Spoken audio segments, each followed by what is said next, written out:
de las tormentas políticas que vive su partido, vamos a hablar con Eduardo Madina, del PSOE. Hoy comienza una nueva legislatura en nuestro país, un nuevo curso parlamentario.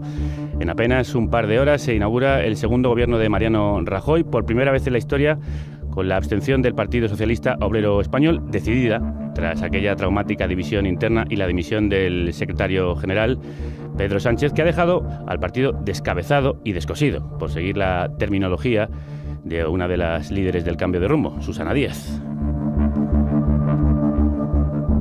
En la misma posición se situó quien antes estuvo enfrente de ella, Eduardo Madina, candidato a suceder a Rubalcaba en su tiempo, licenciado y profesor de Historia Contemporánea, exjugador profesional de vóley hasta que un atentado de ETA le amputó una pierna, y excompañero y exlocutor de Radio 3 desde 2004, diputado en Cortes. Uno de los problemas que tiene el Partido Socialista a mí me parece que es de credibilidad. Nosotros no nos estamos planteando aprobar los presupuestos generales del Estado al Partido Popular. Un partido lo que no puede es estar diciendo una cosa y 15 días después hacer otra cosa. En primera convocatoria el Grupo Socialista dirá no y en una segunda convocatoria se abstendrá. Si no es posible formar gobierno, hay que dejar formar gobierno y eso lleva a la abstención. Podemos tomar a la calle, porque es lo que están diciendo en las formas que todos conocemos, y que el Grupo Parlamentario Socialista liderará la oposición. Incluso si Rajoy no se lo merece.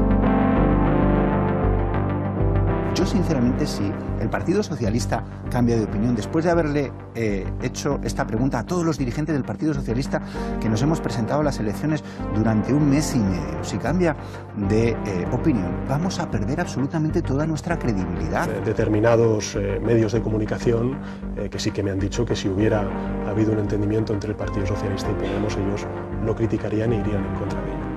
El país ha sido uno de ellos. O la factura la pagaba el país o la factura la pagaba el PSOE, y el PSOE decidió pagarla él. Esa música del señor Trump de hay que echar a la casta corrupta, la habíamos escuchado en esta Cámara y en el conjunto de España. Bueno, si la nueva política son los vetos, yo prefiero la antigua. Cuando se lucha por tener el liderazgo orgánico, el control orgánico, y uno se olvida de la sociedad, le pasa lo que a Cameron. Se queda sin casa y sin muebles. Y tenemos mucho que coser y mucho que currar y mucho que demostrar del por qué hemos hecho esto y para qué hemos hecho esto.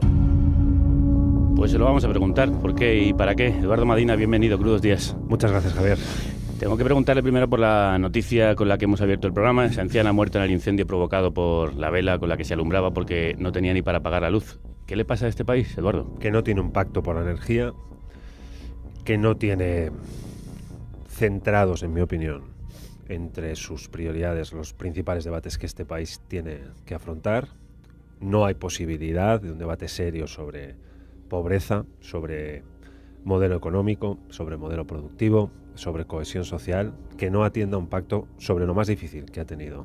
Aparentemente ha sido la burbuja inmobiliaria y todo esto de los últimos 12, 15 años, que no es menor. No es la única burbuja, por lo Pero que no es la vemos. única burbuja. Yo creo que la clave de un modelo de desarrollo social y de desarrollo económico sostenible y justo es la energía. Y es ahí donde más oscuridades hay, donde más difícil es encontrar el porqué de las cosas y donde más dificultades hemos encontrado en este país para encontrar un pacto de Estado. Le voy a preguntar por esto, pero antes, ¿cómo han permitido que gobierne el partido que ha abandonado a esos más pobres, a los desahuciados, a los dependientes, a los enfermos, a los parados, y que persigue leyes de emergencia como la catalana en el Constitucional?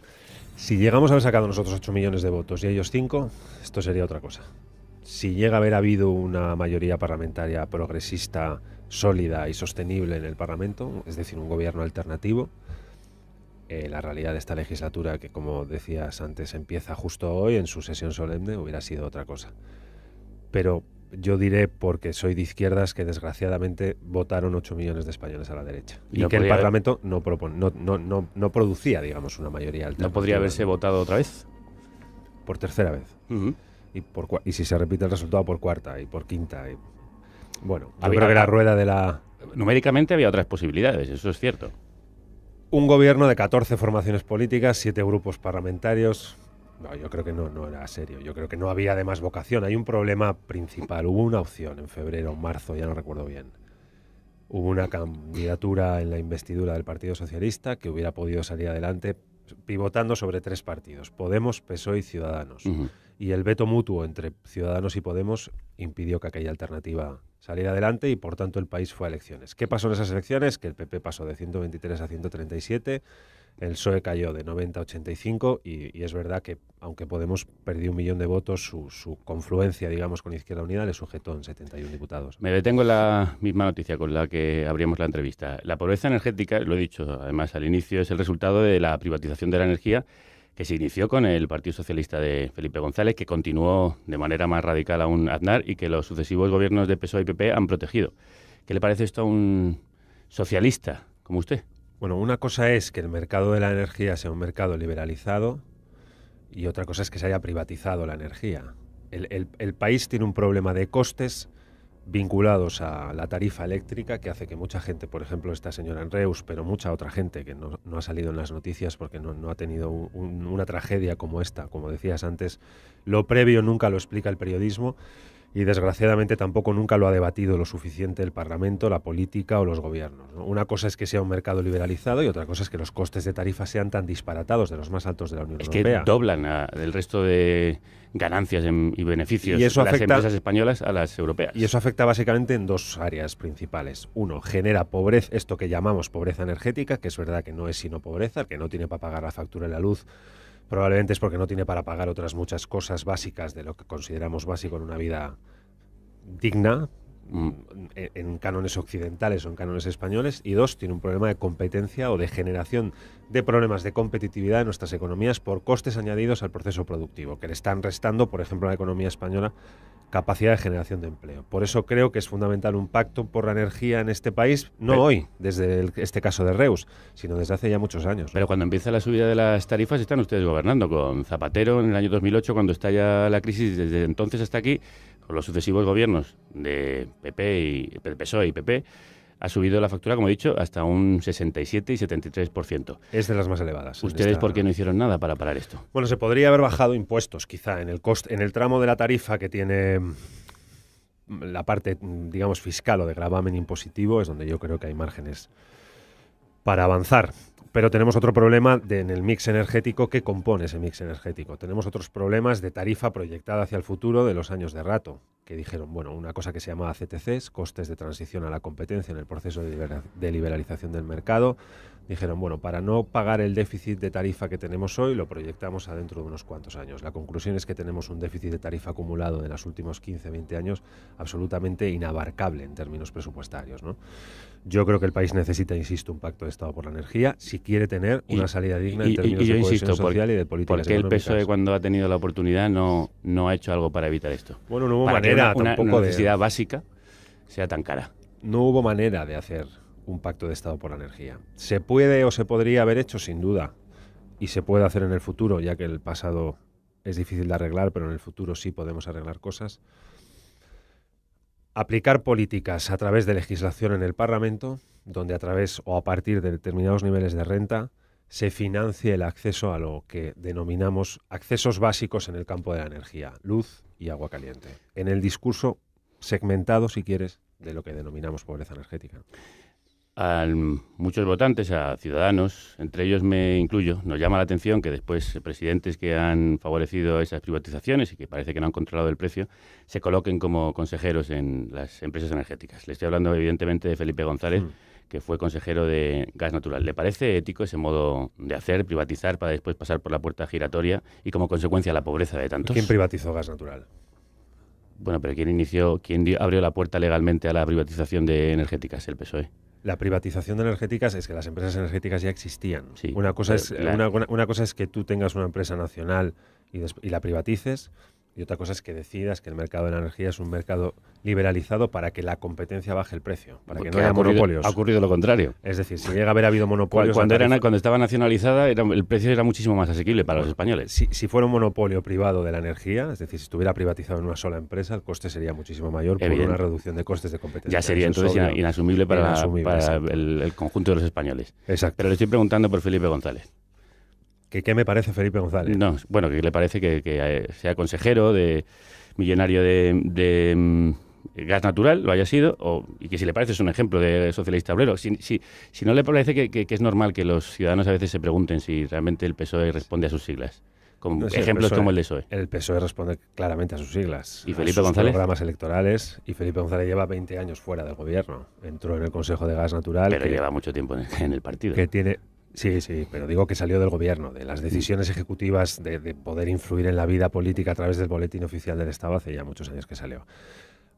¿Se puede marcar un plazo de tiempo en el que un presidente, un ministro, una ministra pueda volver a trabajar en una empresa privada? Hombre, yo creo que sí. Una cosa es salir al día siguiente de la Moncloa y entrar en una empresa, y otra cosa es hacerlo 15 o 20 años después. ¿Felipe González le parece un ejemplo de socialista y obrero? Yo creo que su obra política fue clave en el desarrollo y la modernización de este país. Hoy. Bueno, hoy puedo tener coincidencias en algunas de las cosas que dice, y en otras a lo mejor no tanto, pero no me pasa con él algo distinto a lo que me puede pasar con Zapatero, con Javier Solana, con Marabal, con aquellos ministros de los años 80 que durante 14 años gobernaron este país, ¿no? No tengo creo que coincidencias en cosas y otras en las que no coincido. Creo que es un buen ejemplo, una buena representación de lo que debe ser el Partido Socialista en los tiempos que estamos viviendo. Es que el Partido Socialista hoy tiene un grupo de dirigentes en una situación de excepción, que es una gestora, tiene un número de presidentes autonómicos, tiene alcaldes, tiene militantes, senadores, diputados y militantes. Y los ejemplos del PSOE hoy los dan quienes están en activo hoy en el Partido Socialista. Felipe hace ya mucho tiempo que no lo está. Le pregunto tanto por Felipe González, no solo porque encarna esa vieja forma de hacer política que, en mi opinión, favorece a los privilegiados, sino porque además fue él quien desató la tormenta en el PSOE con estas declaraciones al SER. A mí lo que más me duele de la situación, tal como me la explica, me explicó que pasaba a la oposición, que no intentaría ningún gobierno alternativo y que votaría en primera votación contra la investidura del gobierno del PP, pero que en segunda votación pasarían a la abstención para no impedir la formación de gobierno. Y la verdad es que viendo lo que está pasando, y claro, me siento frustrado, como si me hubieran engañado, no tenía ninguna necesidad. Decía usted que no tiene poder ejecutivo a través del Boletín Oficial del Estado, pero es cierto que la influencia de Felipe González en la política española sigue siendo muy grande a través del PSOE. ¿Manda mucho? Yo creo que en lo que has denominado la crisis última o la tormenta última del Partido Socialista no ha tenido ningún papel. Pues parece que él es el que desata la tormenta. Ya lo sé. Siento discutir con las apariencias. Yo le traslado lo que yo he visto, los hechos que yo he visto. El partido sacó el peor resultado de su historia desde el año 1933. Es decir, el peor resultado en 100 años de historia prácticamente. No tenía posibilidades de formar un gobierno. Pensamos que había una vía a explorar, que era de nuevo un intento por segunda vez a través de un tribote, perdón por la palabra, entre Podemos, PSOE y Ciudadanos. Nuevamente se vetaron Albert Rivera y Pablo Iglesias. Ya nos lo ha contado. Y entonces, no, pero digo después de las elecciones de junio. Y entonces no hubo manera de nuevo de encontrar un gobierno. El Partido Socialista tenía en ese momento una dirección que en plena campaña vasca y gallega propuso un congreso en 20 días. En 20 días. Y el Partido Socialista le dijo que no a esa dirección, perdió esa votación en un comité federal y tras haber perdido, el secretario general anterior dimitió y la dirección dio paso a un procedimiento de gestora, a una estructura de gestora, ¿no? Ya sé que la apariencia es mucho más sencillo decir, no, fue una entrevista de Felipe González. No solo una entrevista, es evidente una concatenación de hechos. Él habla en la cadena SER y estalla la tormenta. Con 140 diputados, llega a haber dicho Felipe lo que quiere y no hubiera pasado absolutamente nada. Y de consecuencia de aquella crisis, pues como usted ha dicho, Sánchez dejó su puesto en el partido. Usted ha dicho en una reciente entrevista a nuestro medio asociado, el diario.es, que le gusta que la gente se vaya sin ruido. Sí. Felipe González se fue hace mucho y sigue armando muchísimo ruido. Sí, pero 30 años o 25 años después puede opinar, ¿no? Hombre, sí puede opinar, pero vamos, yo no he dejado de oír a Felipe González en todos mis años de vida consciente como ciudadano politizado. Bueno, yo creo que cuando uno deja la Secretaría General, cuando uno sale, o por ejemplo en mi caso, yo puedo hablar por mi caso y no me estaba refiriendo tanto a él como a mí. Cuando hace 2 años y unos pocos meses perdí un congreso, opté por tirarme 2 años de silencio. De hecho, esta es la 4ª o 5ª entrevista que doy en 2 años, tras haberme tirado 24 meses callado para que quienes tenían la responsabilidad de dirigir el partido no tuvieran ni un solo tuit en contra, ni una sola crítica, por mínima que fuera, a lo que estaban haciendo, ¿no? Y yo creo que esa es una buena guía y a mí, por lo menos, me ha servido, me gusta y me parece que se corresponde con la cultura de partido. El Comité Federal decidió en una votación la abstención al gobierno del Partido Popular. Porque los socialistas también sabemos que ustedes tienen tras de sí 8 millones de conciudadanos que les han apoyado, 137 diputados y diputadas, un acuerdo con Ciudadanos y con Coalición Canaria que les proporciona 170 votos en esta Cámara. Y con estos datos también sabemos que si los socialistas votamos no el próximo sábado, vamos a elecciones obligadas, porque los grupos con los que los socialistas estaríamos dispuestos a llegar a acuerdos no quieren llegar a acuerdos.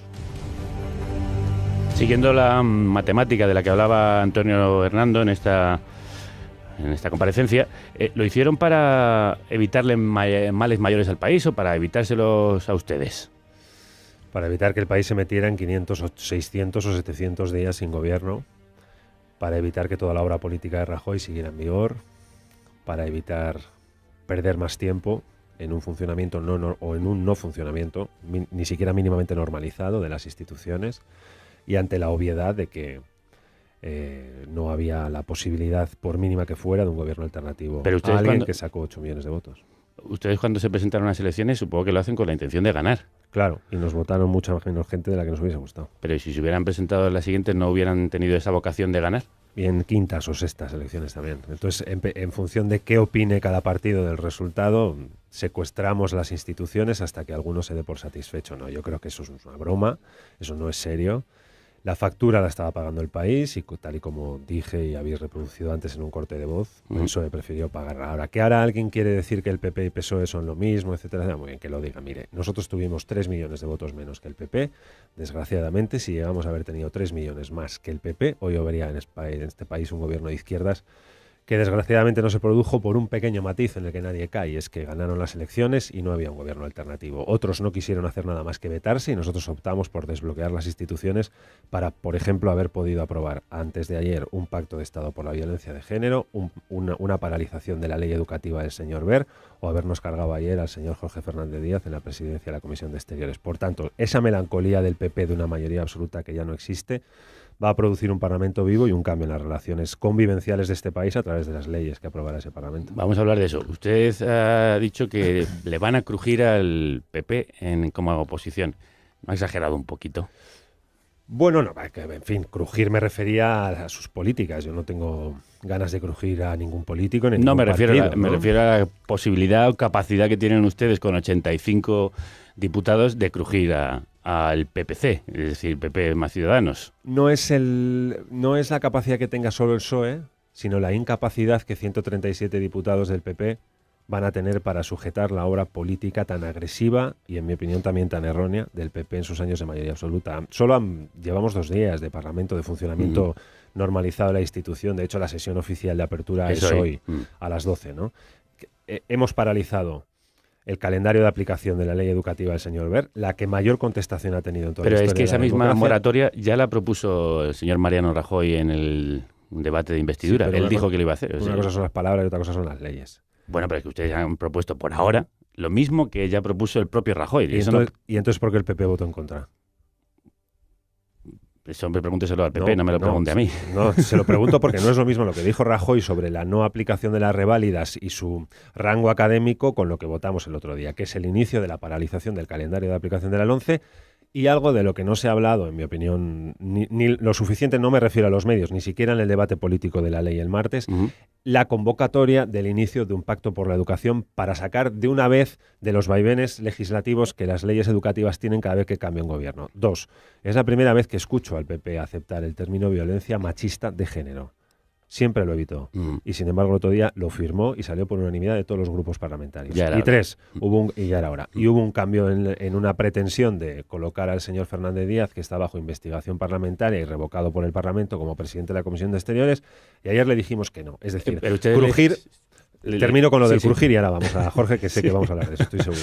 Pero no me refería a que el PSOE cruja solo, sino que un Parlamento donde no tiene mayoría el partido del gobierno no va a producir los sueños eróticos, ideológicos que tuvo el PP en sus 4 años, que fueron una pesadilla para la gran mayoría de la gente. Y esa realidad parlamentaria empieza a verse ya. En 2 días se han producido cambios que yo creo que no han pasado desapercibidos. Es cierto que finalmente han evitado ustedes, con el apoyo de Ciudadanos y Podemos, el nombramiento como presidente de la Comisión de Exteriores de Jorge Fernández Díaz, aquel que utilizaba fondos públicos para vigilar o espiar a sus oponentes catalanes. Pero al principio ustedes lo iban a dejar que se sucediera así. ¿Por qué este cambio de opinión? Mire, en el Parlamento hay un acuerdo que tiene muy mala fama, pero que, por ejemplo, a Podemos le ha permitido presidir 3 comisiones. A Ciudadanos unas cuantas, al PSOE otras cuantas y al PP otras cuantas, al PNV alguna, Esquerra Republicana, todas las fuerzas políticas en función de el número de escaños que tiene. Sus porcentajes se reproducen en las mesas para que sea plural la representación en las mesas de las 30 comisiones, me parece que hay, de la propia mesa del Congreso. Nosotros queríamos evitar a Jorge y salvar el acuerdo. Y Podemos quería, para llevarse por delante a Jorge, llevarse por delante el acuerdo. Propusieron un candidato en una comisión que no le corresponde presidir a Podemos y nosotros les dijimos que no. Que esa es una comisión que cae en el PP, como Infancia, Empleo, Industria, cae en Podemos, o otras en el PSOE, o otras en el PNV. Y lo hicimos así para, manteniendo el acuerdo, acabar con la posibilidad de que Jorge Fernández, que está bajo investigación parlamentaria, revocado, por cierto, también por el Parlamento, reprobado, perdón, por el Parlamento, presidiera la comisión. Hemos aplazado ayer, me tocó presidir a mí, porque yo soy el vicepresidente primero de esa comisión, entonces, como Posada ha dimitido ya, lo llevé yo, y en unos días estoy convencido que el PP propondrá otro candidato. Sí, pero y Jorge hubo un cambio en el día de ayer. En su opinión inicial, Antonio Hernando llegó a decir que bueno, que esto es lo que se había pactado y que ustedes iban a dejar, que si el PP quería que fuera Fernández, allá ellos, que también me pareció un argumento un tanto inquietante, ¿no? Allá ellos entonces con todo lo que hagan. Y ustedes de repente cambiaron. ¿Ha sido Podemos el que le está marcando la línea? Todos los partidos tienen sus estrategias, nosotros también tenemos la nuestra, y la nuestra consistía en salvar un acuerdo que recoge la pluralidad de la Cámara en las mesas y que Jorge no presidiera. Bueno, al principio lo iban a dejar. Es que me está usted confundiendo, porque al principio ustedes iban a respetar el acuerdo, pero Jorge Fernández Díaz iba a ser el presidente de esa comisión. De nuevo estamos ante el juego de las apariencias y las realidades. Yo le digo los hechos. Nosotros queríamos salvar el acuerdo y evitar a Jorge, y es lo que hemos conseguido. Salvar el acuerdo y que Jorge no presida la Comisión de Exteriores. ¿Van ustedes a bloquear los presupuestos del PP? Bueno, capacidad de bloqueo no sé si tenemos, porque la gente cree que el presupuesto general del Estado es una ley orgánica, que quiere decir que necesita 176 votos, y sin embargo es una ley ordinaria. Necesita más si es que no es. Tengo la sensación de que va a haber partidos, la sensación o intuición si quiere, de que va a haber partidos nacionalistas que no van a tener una posición alejada de una negociación con el Partido Popular. Y creo que, como tiene el pacto con Ciudadanos y Coalición Canaria, es verdad que probablemente el Partido Popular encuentre mayorías alejadas de los partidos a la izquierda, de Esquerra Republicana, del Podemos y del Partido Socialista. Yo creo que con nosotros, intuyendo por dónde van, saben que no pueden contar, y nuestra posición no es facilitar unos presupuestos generales del Estado si van en la línea en lo que han ido en los últimos años. Otra cosa es que haya un giro en las posiciones, que se atienda a una reducción de ingresos por vías fiscales a las clases trabajadoras y un incremento de lo que Podemos llama gasto social y que a mí me gusta más llamar inversión social, en políticas públicas, servicios públicos. O sea, a día de hoy etcétera. El PSOE no aprobaría los presupuestos del PP. El Partido Socialista no está negociando con el Partido Popular y no tenemos vocación de sacar adelante ese presupuesto, ¿no? Rajoy les ha amenazado que si no lo hacen, podemos ir otra vez a elecciones. Todos debemos ser conscientes de que nadie puede imponer de manera absoluta su voluntad, pero también todos somos conscientes de que nadie puede impedir el ejercicio razonable de la acción de gobierno. De lo que se trata ahora es de que todos, y desde luego nosotros, seamos capaces de convertir esta situación, que no es fácil para la gobernabilidad, en una oportunidad para los españoles. Usted ya lo ha dicho, no pueden ir a elecciones en el caso del PSOE. Así va a ser toda la legislatura. Rajoy amenazando y ustedes teniendo que agachar la cabeza para evitar esas urnas. No tengo la sensación de haber agachado la cabeza ni en el 11, ni en violencia de género, ni con Jorge Fernández. En cualquier caso, Mariano Rajoy olvida 2 cosas. 1, su opinión absoluta la impuso él contra el criterio de todo el país y de todo el mundo en prácticamente todas las políticas durante sus 4 años de gobierno. Y eso, lo siento, pero se le ha acabado. Porque el Parlamento hoy no le da una mayoría absoluta como la que tuvo. Y en segundo lugar, se le olvida que el Parlamento está para controlar al gobierno y que en este equilibrio, que en otros países se llama estos ejercicios de check and balance, etcétera, etcétera, de pesos y contrapesos, nadie tiene el poder absoluto. Y el Parlamento tiene derecho a decidir, por ejemplo, que para la LOMCE.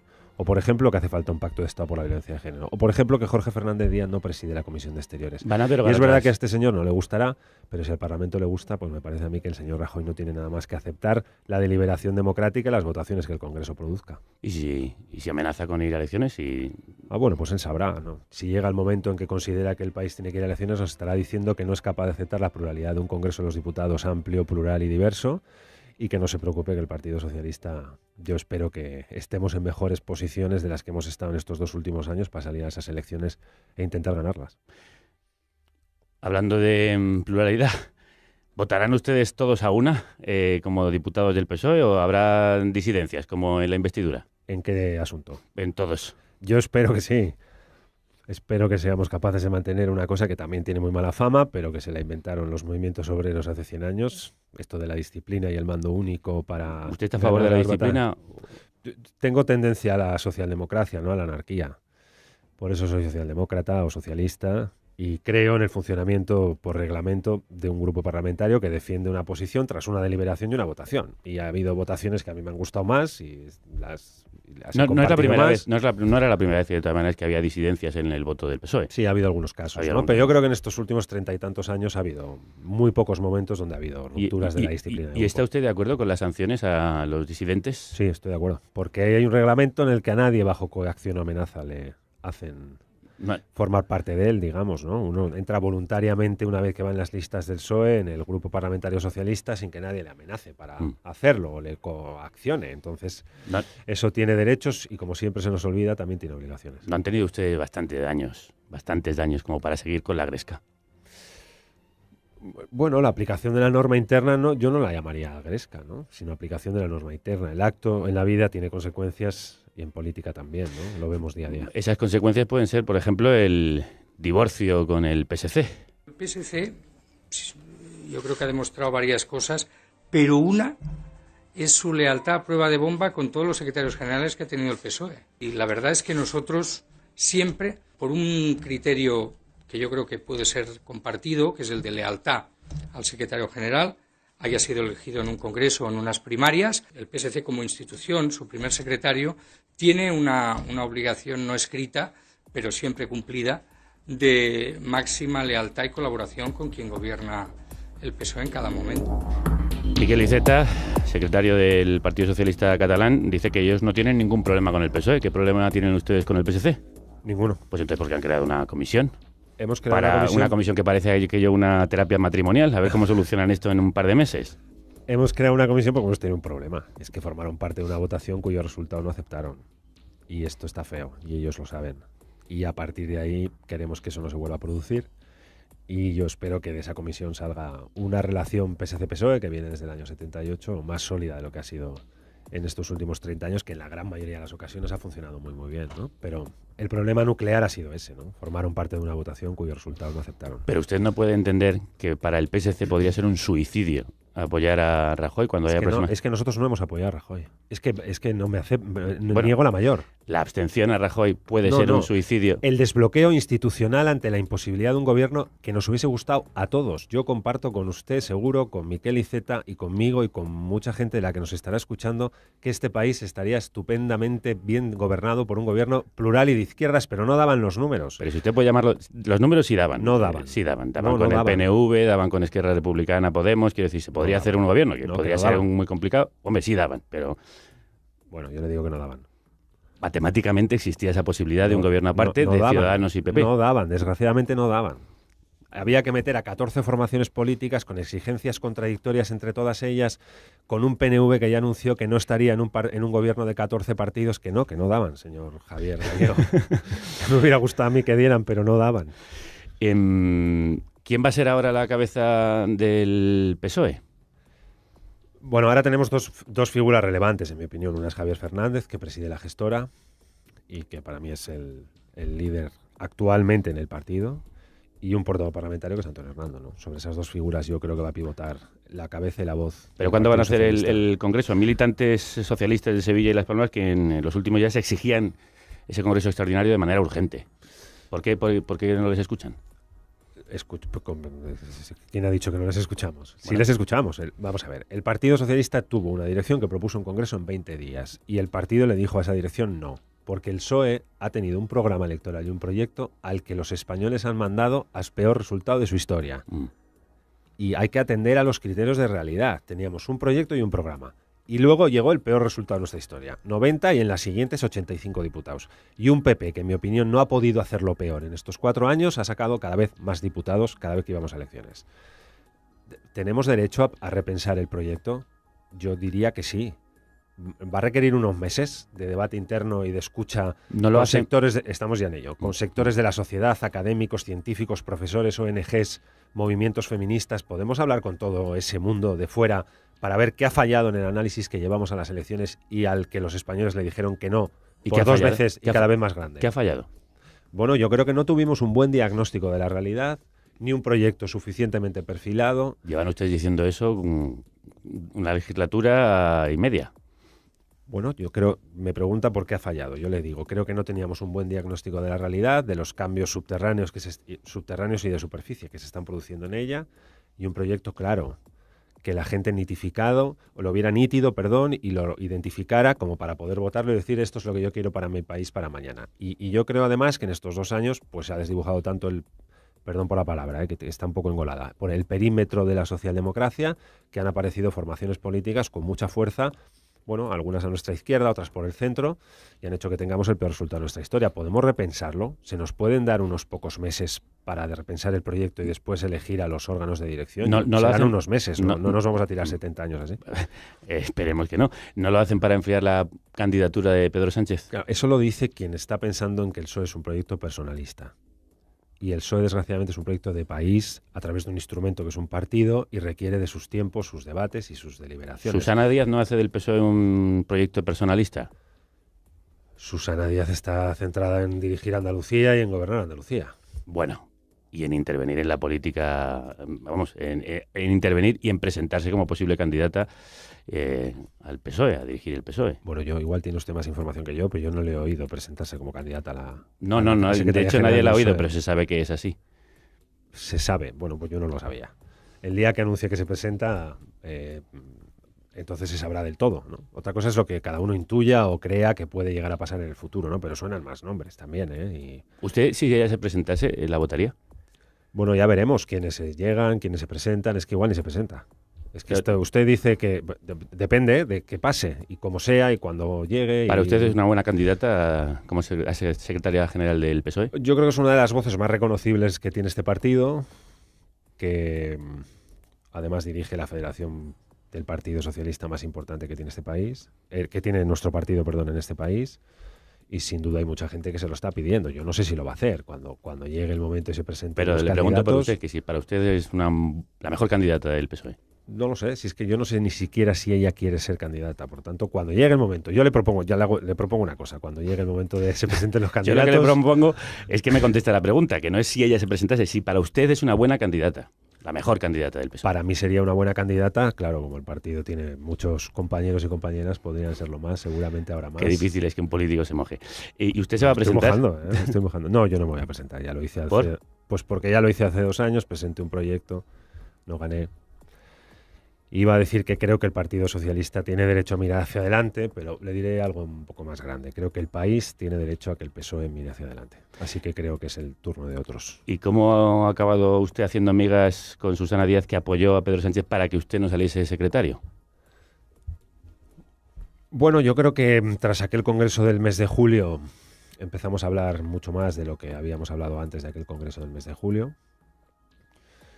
Y la vocación de toda la gente que estuvo conmigo en aquella candidatura que no ganó el Congreso en julio de 2014 ha sido la de tratar de cerrar heridas y ayudar a que el partido funcione algo mejor. No me ha respondido a la pregunta. Sí, estoy en ello. Estoy en ello. A partir de ahí se creó un clima que fue distinto y yo no tengo, digamos, más que recuerdos positivos de un Congreso de hace ya 2 años y pico que acabó como acabó y que en mi opinión... los españoles votando han decidido que deberíamos haber repensado mejor las cosas y por tanto creo que tenemos de cara al futuro que repensar mejor las cosas. Para usted aquello fue muy duro. Pues bueno, fue duro. Tuvo secuencias emocionales diferenciadas. La primera parte fue una etapa muy emocionante, muy épica, muy intensa. Yo creo que era un gran proyecto de país, muy trenzado con mucha gente de fuera, con el que traté de convencer al instrumento, que es el PSOE, para intentar cambiar ese país. Y no gané. Y luego el impacto de haber visto en las urnas de las primarias de un militante un voto que no había ganado. Bueno, le diré que me duró un día, ¿eh? Más o menos intuía bien, porque conozco a fondo el PSOE, lo que podía pasar. Conocía las alianzas que tenía enfrente y era altamente probable que lo que pasó terminara pasando. Pues siento que no me ha contestado la pregunta, porque ahora sus alianzas con Susana Díaz, que fue quien impidió que usted fuera el secretario general que del yo no PSOE. tengo una alianza con Susana Díaz contra nadie ni con nada. No contra nadie, digo. Tengo una relación normalizada con ella. Pero ya expresó manifiestamente que apoyaba a Pedro Sánchez en contra de su candidatura. Pero yo, quiero decir, no tengo rencores por nadie, ni facturas pendientes, ni un recuerdo vengativo de aquel congreso, sino una vocación de ayudar y punto, ¿no? Ahora lo estoy haciendo en esta fase de gestora. Hice campaña con Pedro Sánchez como candidato por 2 veces en las elecciones generales de diciembre y de junio. Voy a ayudar y ya está, no tengo vocación de mucho más. Nosotros sí tenemos recuerdo de la breve pero intensa etapa radiofónica de Eduardo Madina, y para despedir esta entrevista le hemos pedido que elija una canción y que además se la presente. Eduardo, ¿con cuál nos vamos a ir? Mira, estuve ayer en la presentación del documental Omega, que rinde tributo al 20º aniversario de la aparición de ese disco. Y me emocionó mucho porque me pareció que es un documental impresionante. Hicimos un programa especial aquí hace unas semanas. Lo sé. Y además te he visto en Twitter que has citado este documental y, bueno, yo creo que es una maravilla. Bueno, entre las canciones que están dentro de ese disco es que se pueden elegir yo creo que prácticamente todas, ¿no? Pero dados los últimos acontecimientos con Leonard Cohen, yo presentaría un temazo que se llama Manhattan y que es uno de los grandes temas de Omega. ¿Echas de menos la radio? Echo de menos la radio. Así que te agradezco mucho que me hayas invitado hoy aquí. Muchas gracias. Un placer. Gracias.